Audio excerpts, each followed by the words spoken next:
अब नेक्स्ट है anxiety and defence mechanism. Freud ने एंजाइटी को 3 टाइप्स में बांटा है। पहला, रियलिटी एंजाइटी। इसका एम हमें खतरों के प्रति जागरूक करने का होता है, उनसे बचाव के लिए तैयार करना है। इसको एग्जाम्पल से समझते हैं। अगर आप सड़क पार कर रहे हैं और अचानक से एक तेज गाड़ी आती दिखाई देती है, तो जो डर या चिंता में आपको उस वक्त महसूस होती है, वो रियल एंजाइटी का एग्जाम्पल है। नेक्स्ट है न्यूरोटिक एंजाइटी। ये तब होता है जब हमारे इड और ईगो के बीच में कॉन्फ्लिक्ट पैदा होती है। इस एंजाइटी से कोई खतरा नहीं होता, लेकिन ये पर्सन के अंदर एंजाइटी बनाती है।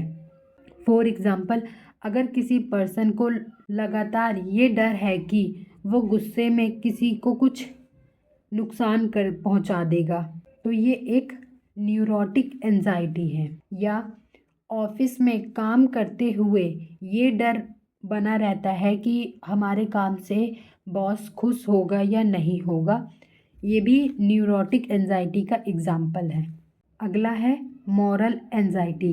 ये हमारी सुपर ईगो और ईगो के बीच कॉन्फ्लिक्ट के कारण होता है।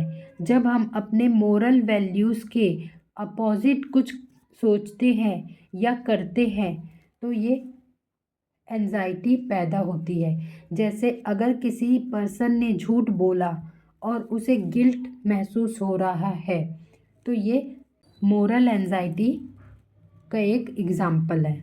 ईगो प्रॉब्लम में आ जाता है इड के कारण, इसके इनरैशनल और एंटी सोशल सेक्सुअल और एग्रेसिव ड्राइव्स के कारण, और सुपर ईगो के कारण हम अपनी इच्छाओं को पूरा नहीं कर पाते, ये सोचकर कि कहीं किसी को बुरा ना लग जाए। ऐसे में इड और सुपर ईगो के बीच कॉन्फ्लिक्ट पैदा होता है, क्योंकि इड अपनी इच्छाओं को पूरा करना चाहता है और सुपर ईगो इससे मना करता है कि किसी को हर्ट हो जाएगा। तो ऐसे में हमें एंजाइटी होती है। इसी एंजाइटी को कम करने के लिए ईगो अनकॉन्शियस प्रोटेक्टिव प्रोसेस का यूज़ करता है, जिसे डिफेंस मैकेनिज्म या कॉपिंग स्टाइल्स कहते हैं। सभी डिफेंस मैकेनिज्म्स में 2 कॉमन प्रॉपर्टीज़ होती हैं।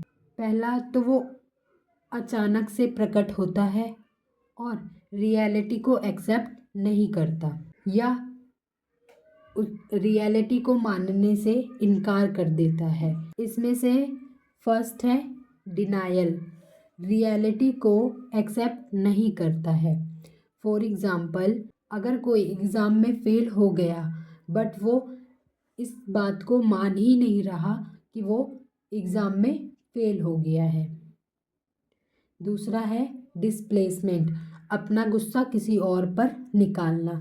जैसे ऑफिस में बॉस के डांटने पर आप घर आकर अपनी वाइफ या बच्चों पर वो गुस्सा निकालते हैं। तीसरा है इंटेलेक्चुअलाइजेशन, यानी अपनी फीलिंग्स को कंट्रोल करके ऑब्जेक्टिव व्यू पॉइंट्स शो करना। जैसे किसी करीबी के मरने के बाद दुखी होने के बजाय ये कहना कि ये तो लाइफ साइकिल है, जो आया है उसको जाना ही पड़ेगा।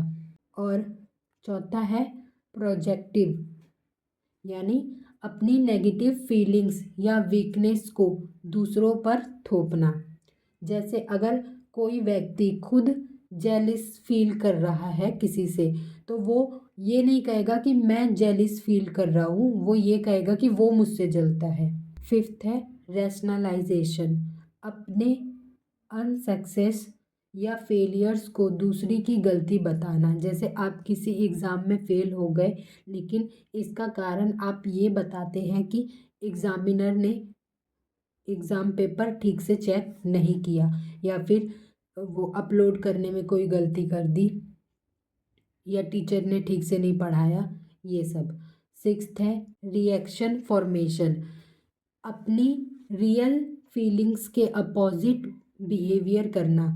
जैसे अगर किसी को किसी पर गुस्सा आ रहा है या वो उससे जलन महसूस कर रहा है, तो वो उस पे जलन नहीं दिखाएगा या गुस्सा नहीं दिखाएगा, वो उसको प्यार करेगा या ज़्यादा केयर करेगा उसकी।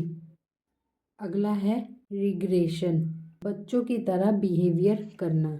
जैसे एक किसी बड़े आदमी को गुस्सा आता है तो वो चिल्लाने या रोने लगता है। 8वां है रिप्रेशन, किसी पेनफुल या अनलाइक एक्सपीरियंस को अनकॉन्शियस माइंड में दबा देना। जैसे बचपन में किसी बुरी घटना या किसी पेनफुल सिचुएशन का सामना करने वाला व्यक्ति उसे याद नहीं कर पाता, लेकिन वो घटना उसके व्यवहार को प्रभावित करती रहती है। अगला है सब्लिमेशन, नेगेटिव एनर्जी को पॉजिटिव एक्टिविटी में बदल देना। जैसे अगर कोई पर्सन बहुत गुस्सा करता है तो वो गुस्से को कंट्रोल करने के लिए जिम जाएगा, वर्कआउट करेगा। तो ये थे डिफेंस मैकेनिज्म जो एंजाइटी को कम करने में हेल्प करते हैं।